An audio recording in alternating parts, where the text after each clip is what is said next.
It is indeed an honor and a privilege to be here with you today. I think one of the fun things that I get to do at this stage of my life is that all of us have a cup, and it gets filled up with the lessons and learnings of our lives, and then we get a chance to pour our cup out to others. So I'm just delighted for this opportunity. I want to talk to you about something that has come to really be the focus of my leadership teaching, which is I think all of us have been taught the wrong rules of leadership. And those wrong rules of leadership are holding back the performance of our organizations. So today, I want to put in front of you this spotlight question. Visually go with me. We're sitting in New York City in the audience of a Broadway play. The lights have dimmed, the music comes up, and the spotlight appears on the stage. We know then that the main actor is about to appear and the story will begin. So it is with your leadership. When you become a leader, the spotlight hits the stage. You step into it and the people start to wonder, who are you? What will you do? What will you say? They start to ask, who will you be as a leader? Will you step into that spotlight and grab it and look for the applause? Or is there an alternative approach? What if that spotlight appears on the stage and you're not in it? What then? The audience would be confused. They would wonder where you were. They would think, you don't understand your role. But then they would watch you closely, and they would see you exit the stage and go hunting for the light crew and find a way to turn that spotlight towards them and to come with them on the journey, serving them well along the path to superior performance. Now, 40 years ago, Robert Greenleaf already said this. He said there's two extremes in leadership. On the one extreme is the leader first, the leader who takes the spotlight and uses the power for their own purposes to advance themselves. And at the other extreme, there is the serving leader, the serve first leader. And that leader turns the spotlight towards the people and focuses all their energy on bringing out their best. Now, books have been written since then. Good to Great by Jim Collins. Then last year, Adam Grant talks to us about give and take. We have hard financial proof that the organizations who serve, the leaders who serve, create superior financial results. So why isn't it happening? Why are we still skeptical? Why do we conclude that leaders who serve only belong in charitable organizations? Why do we come to those words, nice guys finish last?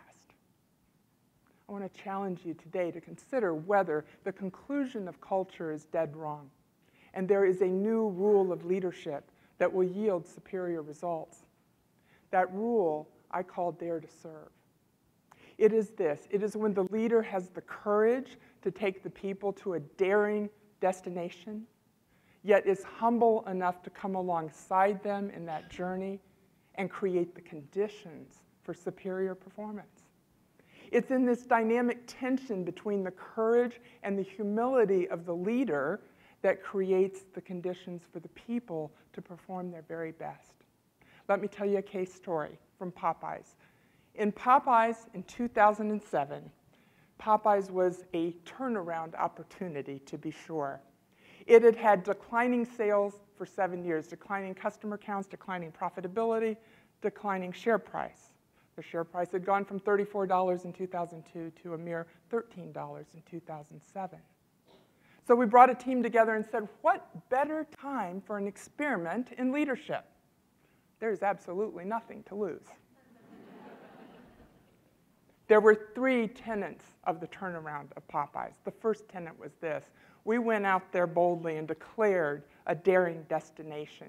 We went to our annual franchise conference and we said, this is our bold ambition for Popeyes. We are going to make Popeyes the hottest concept in quick service restaurants.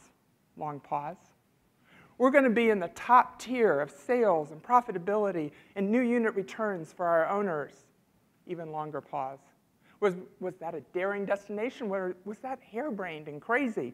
There weren't 10 people who thought we were anything but nuts. The external world said, fried chicken's dead. Popeyes is a has-been. There's not a prayer that your bold ambition could be true. So we ran back home to figure out how we were going to do it.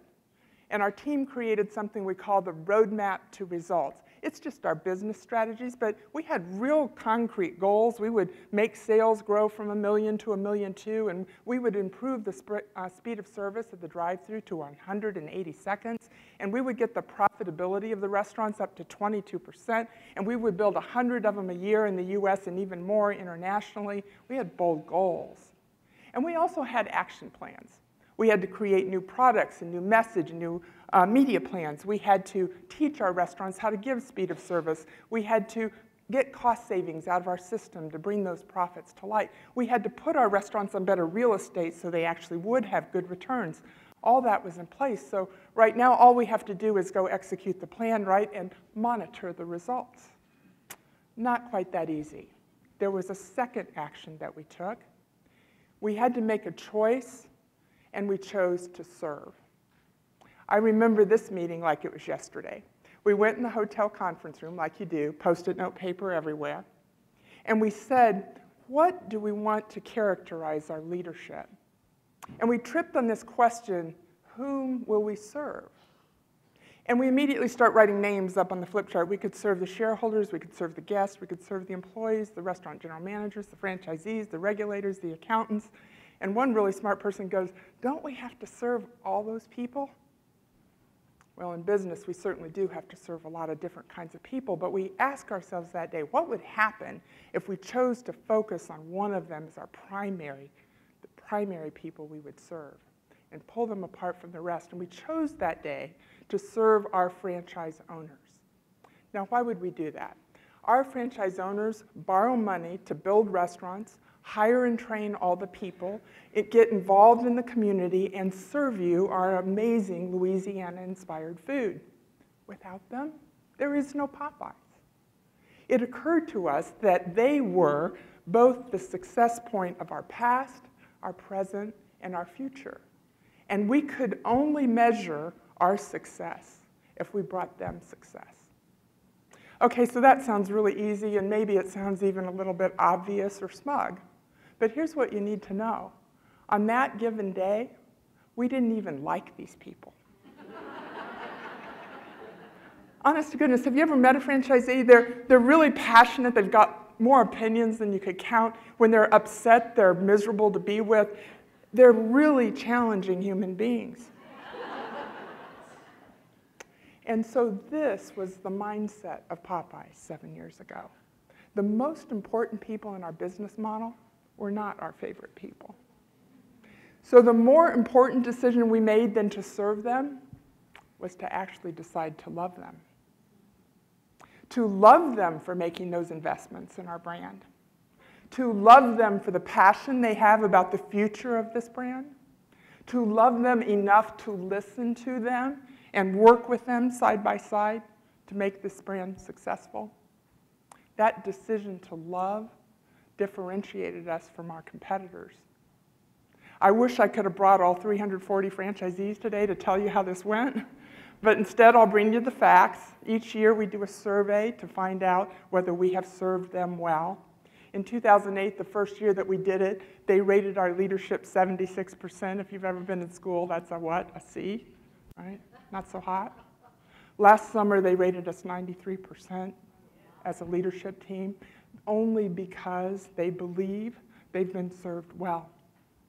So step one was a bold, daring destination for this brand. Step two is we chose to serve and even love the people that we lead. But then there's step three, and that is we actually had to deliver results. And the reason I say this to you is I think sometimes we miss this point. We know in history there are no great leaders without great results. So why not in other fields as well? It was very important that we get success on the board to be credible in our leadership story. Otherwise, you probably wouldn't be that interested in what I have to say today, right? The proof, as I say, is not in the pudding, it's in the Popeyes. So let's fast forward to today. Popeyes has arrived at that crazy, daring destination. We are, in fact, one of the leading, hottest concepts in quick service restaurants. Our sales are up 30% since that date. The profitability of our restaurants is up 40%. Our market share is up 50%. We have renovated the entire system to be a fresh new place with inviting and exciting menu items. And those restaurants, we built 120 of them in the US last year and 80 internationally, this year more. Now we're just one company, but the public measure is even kind of interesting. Could we do this in a public environment where the scrutiny is on short-term results? Well, our share price has moved from $13 on that day to $58 yesterday, okay? Now, we're just one company, but we wanted to bring this voice to the conversation.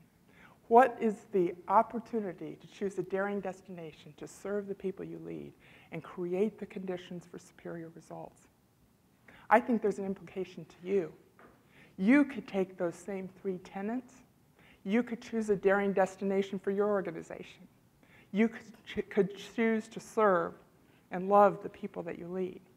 And you could create an environment for great performance to occur. You too would have a story to tell.